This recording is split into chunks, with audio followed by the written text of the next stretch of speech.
Assalamualaikum warahmatullahi wabarakatuh. Ketemu lagi teman-teman dengan Bang Napi Channel apa adanya, tidak ada apa-apanya. Kita bahas soal Ade Armando ini sekarang. Viral videonya di Coro TV ya, eh, yang menyatakan bahwa dia beragama Islam, tapi tidak percaya bahwa atau jika syariat Islam itu harus dijalankan. Ya, namanya pendapat pribadi tentu kita hormati dan kita hargai saja, kan begitu. Apakah dia akan menjalankan syariat agama yang dia yakini atau tidak, itu kan urusan personalnya dia. Tapi begini, menarik ini sikap atau konstruksi berpikir yang disampaikan oleh Ade Armando ini terkait dengan keyakinannya dan prinsipnya begitu. Dia tidak percaya jika syariat Islam harus dijalankan oleh penganutnya. Jadi ini kan semacam provokasi agar umat Islam tidak mendukung program pemerintah begitu. Jadi justru dengan pernyataan seperti itu si Ade ini menampar muka Jokowi sendiri sebagai diehard pemerintahan Jokowi sebelumnya kan, hingga saat ini. Cuma kemarin saja dia agak ribut-ribut itu soal pandemi, soal PCR. Jadi dia menampar muka Jokowi sendiri, padahal sejak tahun 2017 lalu pemerintahan Jokowi sudah mulai mengafirmasi syariat Islam di Indonesia. Ya, khususnya ini persoalan ekonomi ya, mulai dari masalah dana haji kan dipakai untuk infrastruktur, dan itu tuh keinginan itu tuh sudah diungkapkan oleh Jokowi. Itu kan syariat Islam yang dijalankan Jokowi. Nah, Ade tidak mendukung, ya kan susah. Ada zakat, bahkan potensi zakat di Indonesia itu menurut rilis data Baznas tahun 2020 kemarin sudah lebih dari 300 triliun per tahun, dan potensi zakat masyarakat yang tidak tercatat itu ada lebih dari 60 triliun rupiah. Ini kan kontraproduktif cara berpikirnya dia kan. Harusnya dia dukung Jokowi dengan program menjalankan syariat Islam. Zakat itu kan syariat. Wakaf itu kan syariat. Nah, ini kita baca beritanya. Jokowi ingin gunakan dana zakat dan wakaf untuk mengentaskan kemiskinan. Ini di Kompas tahun 2017. Lalu ada Jokowi ingin dana haji digunakan untuk diinvestasikan untuk infrastruktur. Nah, ini kan syariat yang dijalankan Pak Jokowi ini. Ya kan?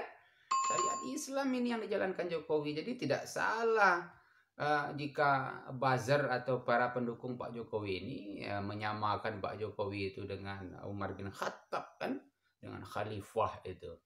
Karena memang dia sudah berusaha untuk mengafirmasi beberapa segmen syariah Islam untuk pembangunan negara begitu. Ya, sayangnya ya yang soal duit-duitnya saja, soal uang-uangnya saja kan. Tapi kegiatan syariah atau keagamaan yang lain diobok-obok kan. Orang mau peringati Maulid Nabi harinya digeser, orang mau peringati hari Isra Mi'raj harinya digeser kan begitu. Orang mau salat berjamaah rapat dibikin jarak-jarak ya kan, dengan dalih PPKM, PSBB, pandemi corona dan lain-lain. Nah, itu saja sayangnya sebetulnya. Jadi supaya kekhalifahan Pak Jokowi ini betul-betul moncer begitu kan, mestinya ya kita coba untuk terus menggalakkan ini dukungan pelaksanaan syariah Islam dari berbagai aspek kan begitu, termasuk di bidang pendidikan ya kan. Nah, ini kan pendidikan juga amburadul sejak periode kedua Jokowi ini kan.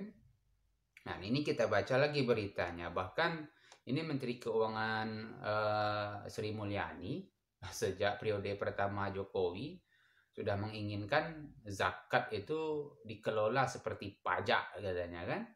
Itu kan syariat Islam, tapi sayang bagian uang-uangnya saja gimana sih Ade ini.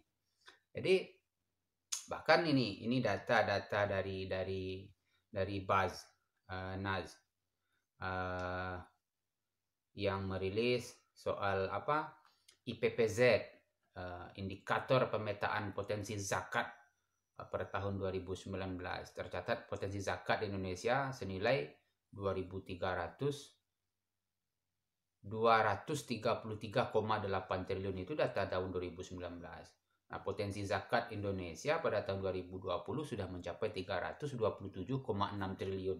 Coba bayangkan, kalau ini betul-betul dikelola secara baik oleh negara, tidak akan susah negara ini bayar uang tiap tahun. Gampang. Jadi, nah ini dia realisasi implementasi zakat baru 27,7% menurut Wapres Ma'ruf Amin, ya kan. Nah ini kan potensi zakat. Jadi Bung Ade Armando, kita tunggu saja kalau dia tidak akan menjalankan syariah Islam, sekalipun dia meyakini agama Islam, itu kan ya urusan personalnya. Tapi kita tunggu dia untuk apa ya, untuk pindah agama juga seperti yang dilakukan oleh anak Bung Karno kemarin itu, Sukmawati kan.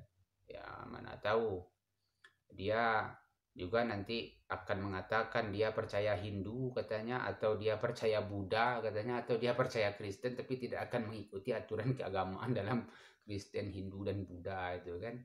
Jadi tidak perlulah mengobok-obok ajaran agama itu. Dalam Islam, la ikraha fiddin, kan begitu dalam surat Al-Baqarah ayat 256 itu. Qad tabayyana ar-rusydu minal ghayyi. Kan, dan seterusnya ayat itu. Dalam agama Islam itu tidak ada pemaksaan. Fiddin itu maknanya ya makna zarfiyah ya. Fi-nya itu ada maknanya makna zarfiyah, ada maknanya ada maknanya makna sababiyah, ada maknanya makna ma'a, ada makna isti'la. Itu kan preposisi, kata sambung ya, kata yang ditempatkan di awal kalimat isim atau isim atau fi'il kan begitu. Jadi maknanya ketika orang itu di luar Islam memang tidak ada pemaksaan, dan di dalam Islam ketika mereka sudah meyakini atau dapat hidayah ya, katakanlah dapat hidayah masuk Islam, memang tidak dipaksa juga orang itu harus menjalankan agamanya. Dan kalau tidak percaya, dia boleh tidak meyakini begitu. Hanya saja soal hukum Islam itu ya kita ambil patokan dengan Al-Quran, dengan Sunnah, dengan contoh-contoh yang diberikan sahabat Nabi, dengan ijtihad yang disimpulkan dan dikeluarkan oleh para ulama, dan itu kita ikuti dan itu kita percayai. Urusan Ade Armando tidak meyakini bahwa umat Islam tidak harus menjalankan syariahnya, itu urusan Ade Armando dan tidak perlu mengajak-ajak orang lain kan begitu. Nah, kembali ke program pemerintah yang sudah mengafirmasi banyak potensi syariah Islam itu yang justru berguna bagi pembangunan negara ini, justru ada orang-orang seperti Ade Armando ini harus dimasukkan kerangkeng lagi, harus paling tidak dia diperlakukan seperti anjing Conan yang di Aceh itu kan, karena manfaatnya sudah tidak ada. Jadi kerjaannya menggonggongi orang lewat sehingga orang ingin berwisata halal. Nah, sekarang ada wisata halal. Itu kan program negara yang bagus. Artinya negara lewat Kementerian Kebudayaan dan Pariwisata sudah mulai mengafirmasi bahwa wisata halal itu memiliki potensi bisnis, potensi ekonomi yang besar. Nah, ini lucu ini pola pikirnya. Jadi tujuannya tidak apa mengelaborasi pemikirannya untuk jika umat Islam itu tidak harus menjalankan syariatnya, salah besar Ade Armando. Pemerintah sudah mulai mengafirmasi, sudah mulai mengambil satu persatu mana program pemerintah yang cocok dengan syariat Islam atau syariat Islam yang sinkron dengan program-program pembangunan negara. Jadi kita sarankan ini Ade Armando ini untuk dikerangkeng saja seperti anjing Conan yang di Aceh itu kan, karena gonggongannya mengganggu wisatawan, gonggongannya mengganggu orang lewat, gonggongannya mengganggu orang yang sedang menikmati suasana liburan di sebuah resort.